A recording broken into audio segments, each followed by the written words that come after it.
goldsmiths noticed that only a small fraction of the depositors ever came in and demanded their gold at any one time. Goldsmiths started cheating on the system.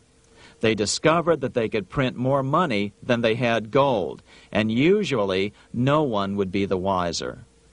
Then they could loan out this extra money and collect interest on it. This was the birth of fractional reserve banking. That is, loaning out many times more money than you have assets on deposit. So, if $1,000 in gold were deposited with them, they could loan out about $10,000 in paper money and draw interest payments on it, and no one would ever discover the deception. By this means, goldsmiths gradually accumulated more and more wealth and used this wealth to accumulate more and more gold. Today, this practice of loaning out more money than there are reserves is known as fractional reserve banking.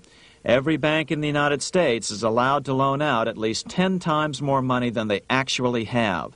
That's why they get rich on charging, let's say, 8% interest. It's not really 8% per year, which is their income. It's 80%. That's why bank buildings are always the largest in town. But does that mean that all interest or all banking should be illegal? Hardly. In the Middle Ages, canon law, the law of the Catholic Church, forbade charging interest on loans. This concept followed the teachings of Aristotle and St. Thomas Aquinas.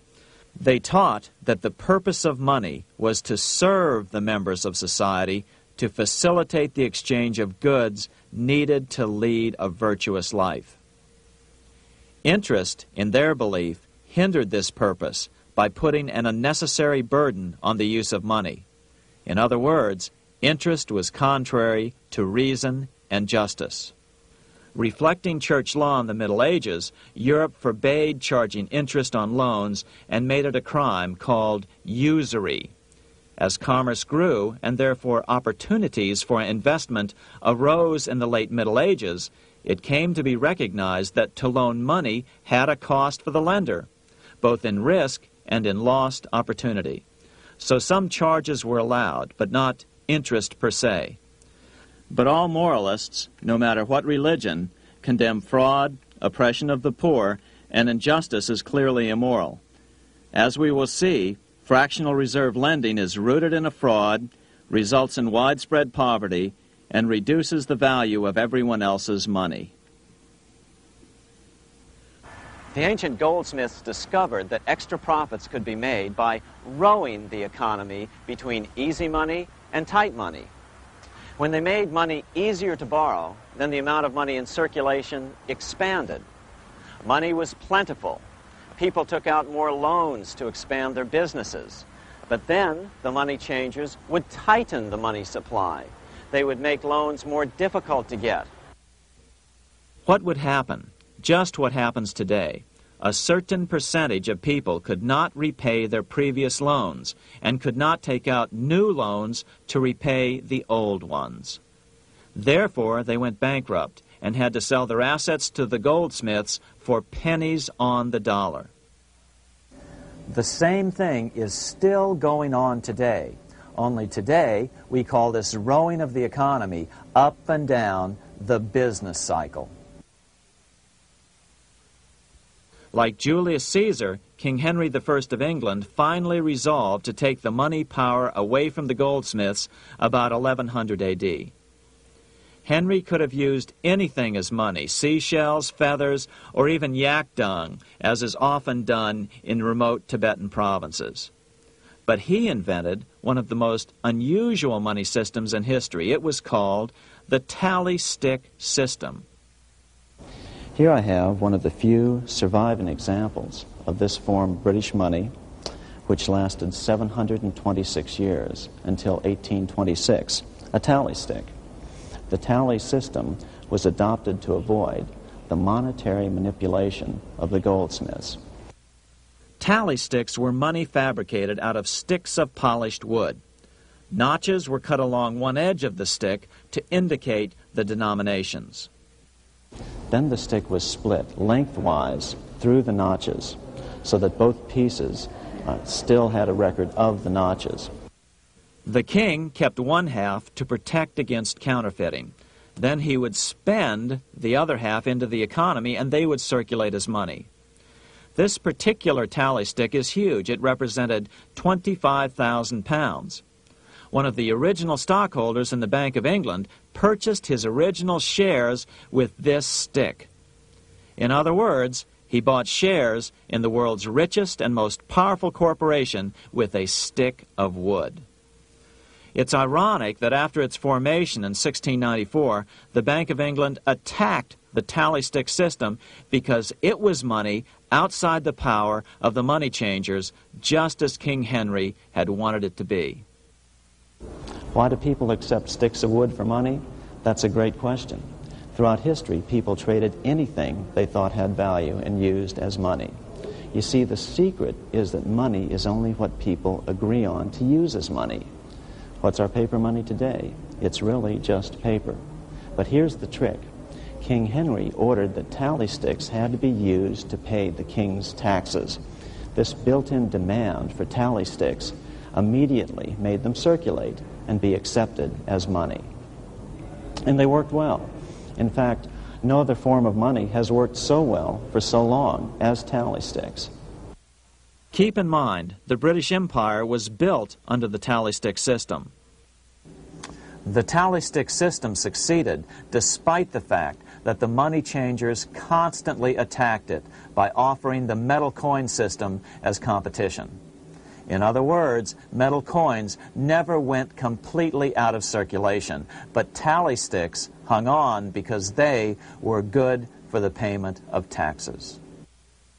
Finally, in the 1500s, King Henry VIII relaxed the laws concerning usury, and the money changers wasted no time reasserting themselves. They quickly made their gold and silver money plentiful for a few decades. But when Queen Mary took the throne and tightened the usury laws again, the money changers renewed the hoarding of gold and silver coins, forcing the economy to plummet. When Queen Mary's sister, Queen Elizabeth I, took the throne, she was determined to regain control over English money. Her solution was to issue gold and silver coins from the public treasury and take the control over the money supply away from the money changers. Although control over money was not the only cause of the English Revolution in 1642, religious differences fueled the conflict. Monetary policy played a major role. Financed by the money changers, Oliver Cromwell finally overthrew King Charles, purged the Parliament, and put the king to death. The money changers were immediately allowed to consolidate their financial power. The result was that for the next 50 years, the money changers plunged Great Britain into a series of costly wars. They took over a square mile of property in the center of London, known as the City of London. This area today is still known as one of the 3 predominant financial centers of the world. Conflicts with the Stuart kings led the money changers in England to combine with those in the Netherlands to finance the invasion of William of Orange, who overthrew the Stuarts in 1688 and took the English throne.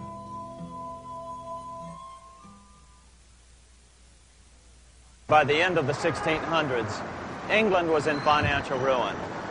50 years of more or less continuous wars with France and Holland had exhausted her. Frantic government officials met with the money changers to beg for the loans necessary to pursue their political purposes. The price was high. A government-sanctioned, privately owned bank which could issue money created out of nothing. It was to be the modern world's first privately owned central bank, the Bank of England. Although it was deceptively called the Bank of England to make the general population think it was part of the government, it was not. Like any other private corporation, the Bank of England sold shares to get started.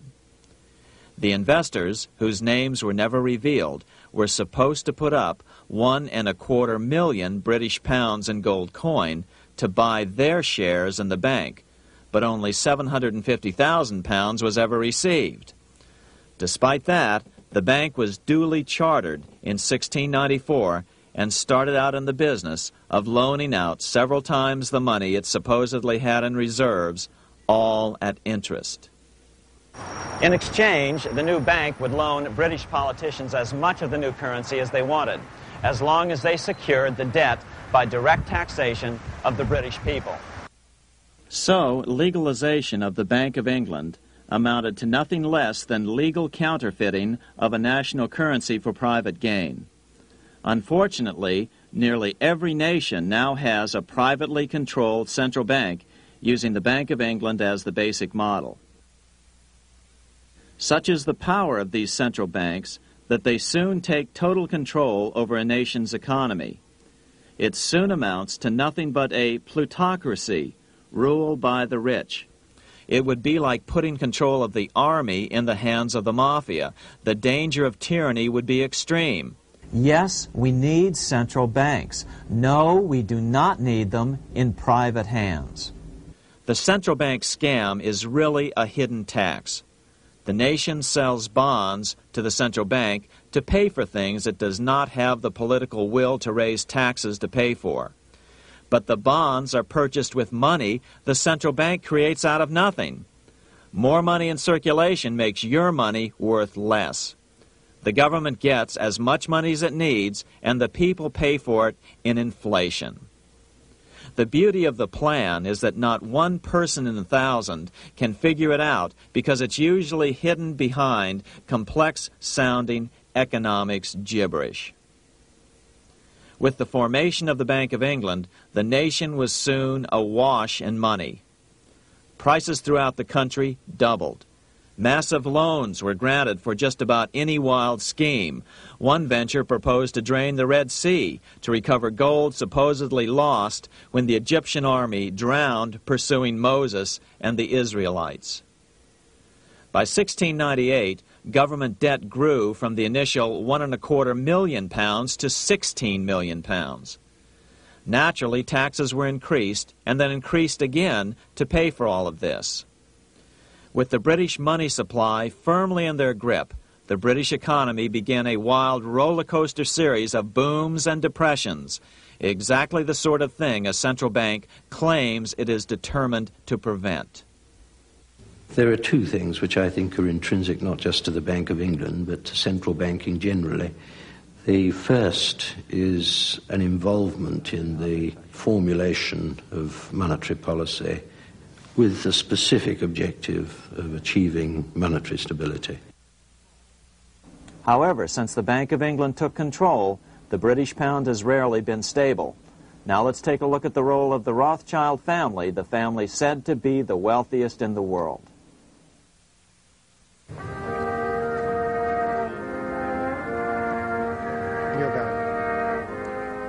This is Frankfurt, Germany. 50 years after the Bank of England opened its doors, a goldsmith named Amschel Moses Bauer opened a coin shop, a counting house, in 1743.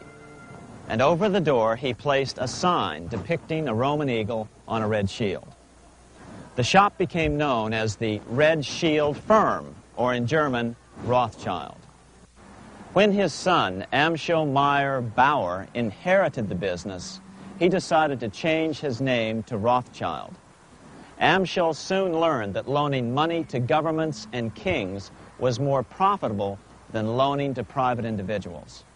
Not only were the loans bigger, but they were secured by the nation's taxes. Mayer Rothschild had 5 sons. He trained them all in the skills of money creation, then sent them out to the major capitals of Europe to open branch offices of the family banking business.